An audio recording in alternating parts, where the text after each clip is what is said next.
Hello everyone, welcome back to the channel. It's CJ. You're watching CJ with additional harmonizing from Kiki. We are doing a Sunday reads today. I'm going to talk about books I've been reading, books I've been DNFing, books I read recently, books that are on my TBR, books that I hauled, what I picked up from the library, what I picked up from the used bookstore for Sunnies, any Sunnies updates I might have, and I think that's it. A little catch up, will we? I'm also filming on my phone, so I hope that's okay. Not that you have a choice, but let me know how it looks. Can you tell a difference? I got a new iPhone, so I'm wondering if this is like, you know, high def enough.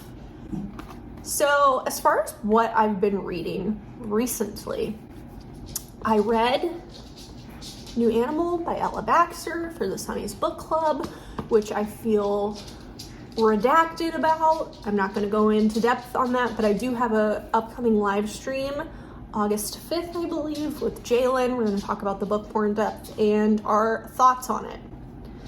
And then after that, I started reading Witches by, my Kindle doesn't say who it's by right here. This is a work in translation. It is following a dual perspective storyline. One is of the, I feel like I'm going to be culturally amiss by not using the proper terms of these characters that are relative to the culture, but I think it's called a curandera, which essentially is like a medicine woman or a shaman or a witch adjacent healer person.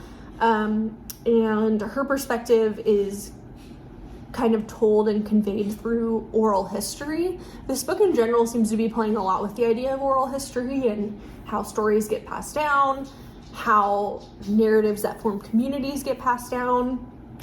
And these two characters, one is a journalist who is doing an investigation on a murder, and one is the witch woman who is practicing in this town, are kind of telling the reader their histories through an oral tradition, and we're getting to have a lot of context into their lives. I am enjoying my reading experience of this. I would say it's not really something I would normally read. There's not a lot of atmospheric nothingness going on. It's a lot of a telling again of one story, and the stories are pretty engrossing and interesting, and the characters differ from one another pretty greatly, so I'm engaged and it's keeping my attention, and in a way it's very character driven, but it's feeling snappy enough for me that it's kind of getting me out of my rut. I won't say it's changing my life by any means, and I wouldn't really say that the writing is particularly strong, but I am enjoying my reading of it. I think the most interesting thing it has going on is, again, the stylistic oral history vibe about it. There's a lot of repetition that happens in the book, which you can feel is very lifelike and realistic to how one tells a story, and I'm enjoying that. It is kind of entrancing and feels like you're listening and sitting down for someone telling you this great tale, right?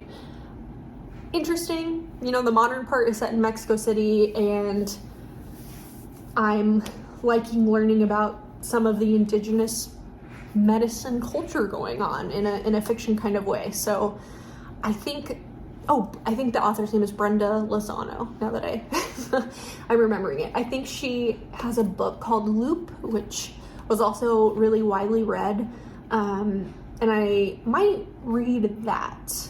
I think it's more of a traditional narrative and not kind of this dual timeline thing we have going on. That's what I'm reading right now. I'm kind of a one book at a time kind of lad at the moment, because it is taking me quite a while to read through things. I feel like the only time I'm picking up a book right now is before bed, which means I usually get, I don't know, maybe 30 minutes to an hour of reading in a day, which isn't much. I really need to, I don't know if I need to, but I want to get back to some kind of, lunch break or after work reading addition into my life. The right before bed doesn't really let you get through things, does it?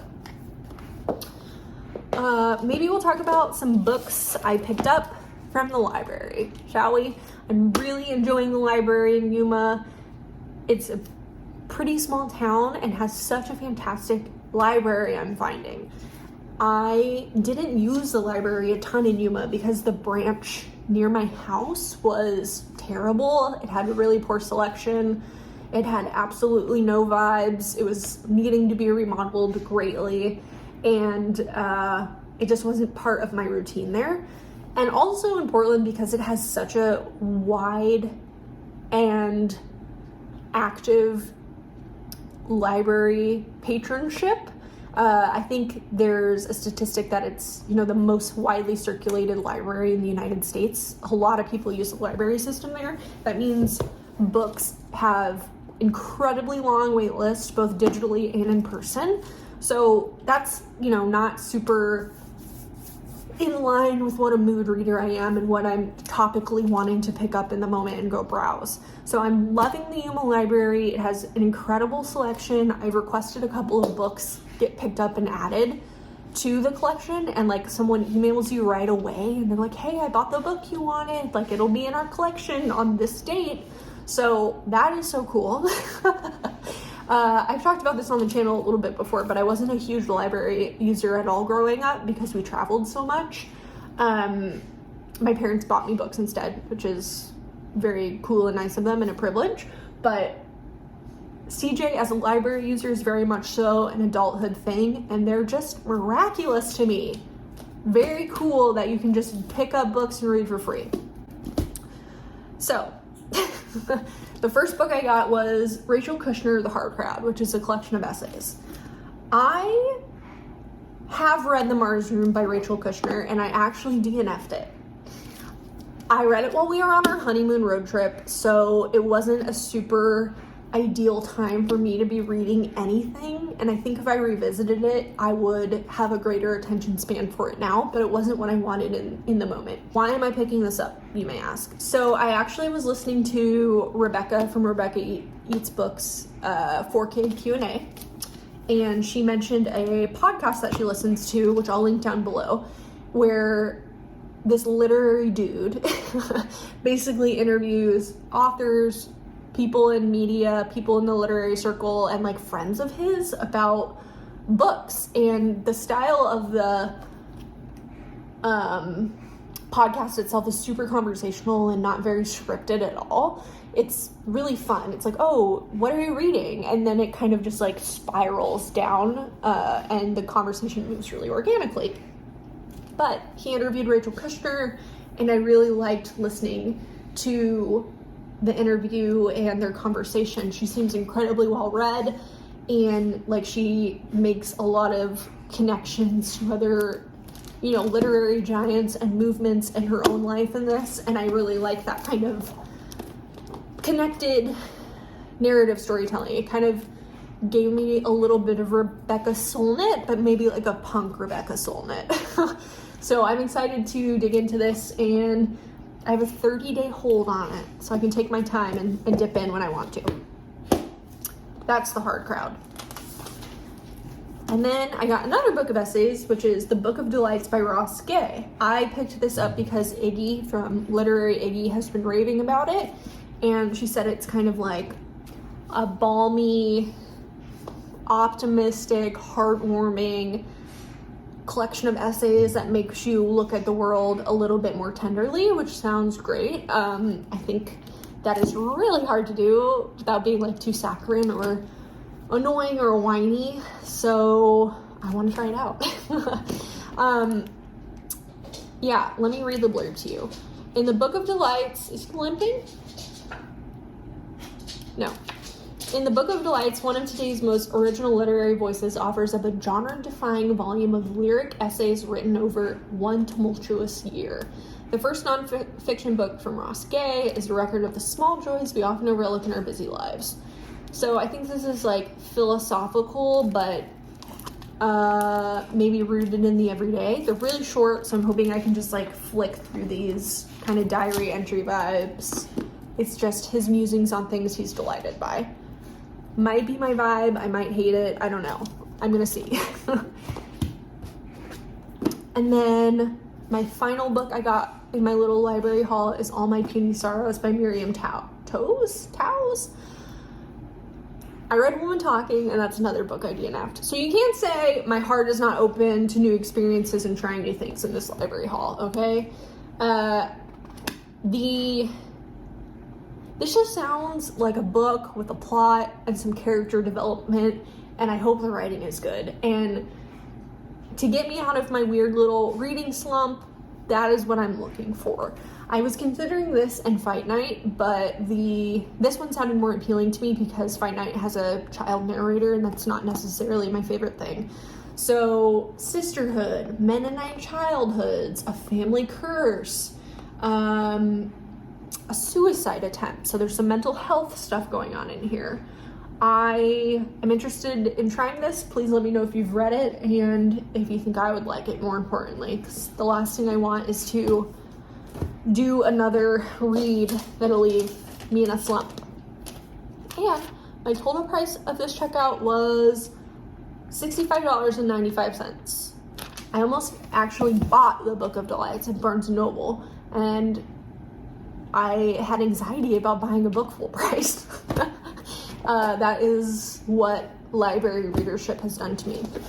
So, that's my library haul. Do you want to see what I got for Sunnies?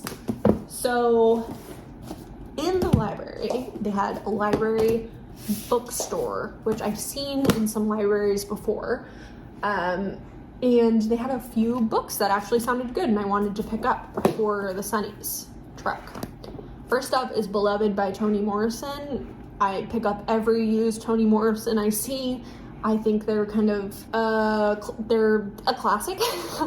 She's a classic writer and I want more people to read her forever. So I'm always gonna have that stocked at the truck. I love this 80s cover too. I think it's pretty beautiful and it's in really nice shape. If you haven't read Beloved or any Toni Morrison, I would actually start here rather than The Bluest Eye if you're an adult. You can't really go wrong, but this is kind of more of a ghost story, a Southern Gothic, if you will, and it's super entrancing and beautiful and one of my favorite books, really. Then I got Allie Smith, Winter.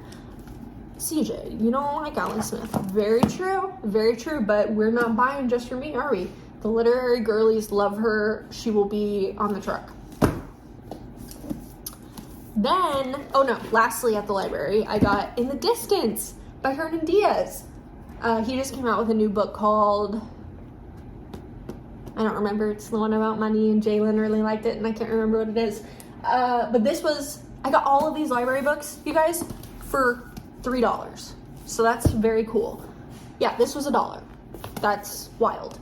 Rebecca from Rebecca Eats Books actually gave me my own copy of In the Distance, and it's up there, I can see it. So now the truck gets one too, and I get to keep mine, which is great.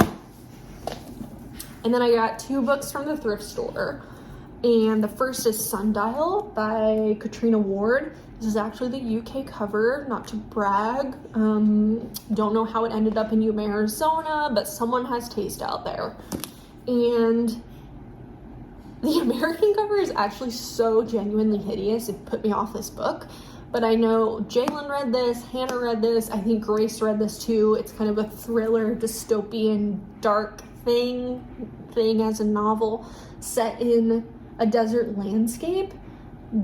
I think I might even pick this up if All My Puny Sorrows isn't working for me, because that sounds kind of pacey and quick. I need to read the writing so I can kind of judge if it has good enough writing for me to enjoy in my brain right now. Because again, I'm looking for a mix of plot, character, and writing all at once right now. Like, it can't just be one of those things. I need a combo. But yeah, I thought this was a great find for Yuma. And then I also found White is for Witching by Helen Oyemi. I haven't read any of her books, but I know a lot of people like her. Magical realism. She's blurbed to be akin to Shirley Jackson frequently, so those are some things we have going on there. So that's my book haul. I've also been going crazy requesting digital art screen on my Kindle. I'm really into my Kindle right now. I come and go with that phase, as you know, but I've gotten approved for a lot of good stuff. Do you want me to talk about them? Maybe I'll just do a quick list of the most recent things I've gotten approved for. So I guess one more library pick before we go on to what ARCs I have on my Kindle. I have Signs Preceding the End of the World by Yuri Herrera. Again, I know Iggy from Literary Iggy loves this book. It's one I'm considering for the Sunnies book club in September, but I want to read it first because I think I'm done picking books that I haven't read yet to recommend to other people because it's too risky for me. So that's on my Kindle, ready for me. It's on airplane mode, baby, so we're not expiring. Sorry to everyone else. Then I have Bad Thoughts, which is a short story collection by Nada Alik. I hear this is gonna be fab. I have Love by Mayan Itan. I think this book was pretty popular in Israel, and it's about sex work. I have Pathetic Literature by Eileen Miles. It's a collected series of essays, I believe, about this idea of pathetic literature. I actually listened to a podcast with Eileen Miles too, on that same podcast that Rebecca recommended with that same interviewer, and it was really good. And another one on my Kindle that I'm considering reading is Dogs of Summer, which is a new release that is like sapphic girls in the Canary Islands in Spain. I think it's supposed to be like teenagehood, a little spooky. We'll see. And I guess as far as Sunnies news goes, I'm picking up a shit ton of new hats this Wednesday, which is going to be great. I have a Redacted coming out soon, and then I have another Redacted coming out soon, and then I have another Redacted coming out soon. So there's 3 new products that are about to drop that are going to be so sick. I think you guys are going to freaking love them. And I have a new t-shirt design that's almost finalized, and I'm going to ship off to the printers, and I'm getting reprints of the crew neck and the short sleeve recycling tee that my screen printer in Portland is working on right now and should be shipping out to me shortly. So my goal is to kind of do like a giant restock, maybe mid-July, end of July, because August, I'm sorry, mid-August, end of August, because I have some work travel coming up in early August that I won't be home for to, manage all the shipping things entirely. Another thing Sunnies has started doing is surprise book boxes, which has been so fun. It's like my favorite thing that I've done with Sunnies so far. I have people fill out a little questionnaire on when they purchase and link their Goodreads or their Storygraph if they have them, and then I kind of hunt for 2 to 3 specific books that I think fit their prompts or fit their taste or what they're looking for. So those have started arriving in the world, which has been, again, so fun to see people like be stoked on what I'm picking for them, and requires a lot of trust and is just like living out my baby bookseller dreams, right? It's like, oh, I'm looking for a recommendation for X, Y, and Z, and then I have to kind of like cross-reference what I have in like Sunny stock. If I don't have it and I think it's the perfect book, I order it for them new. Check their Goodreads and kind of do like some sleuthing to make sure they haven't read it yet, or see if there's something on their TBR that I do have in my stock, so I can kind of like surprise them and give that to them too. So again, all good things. All good things happening with Sunny. It's really hot in Arizona, so there's been no pop-ups, but this is definitely keeping my love alive. So thanks for your support, if you've been supporting. Okay, I think that's it. I hope everyone's enjoying their summer, and I love you, and goodbye.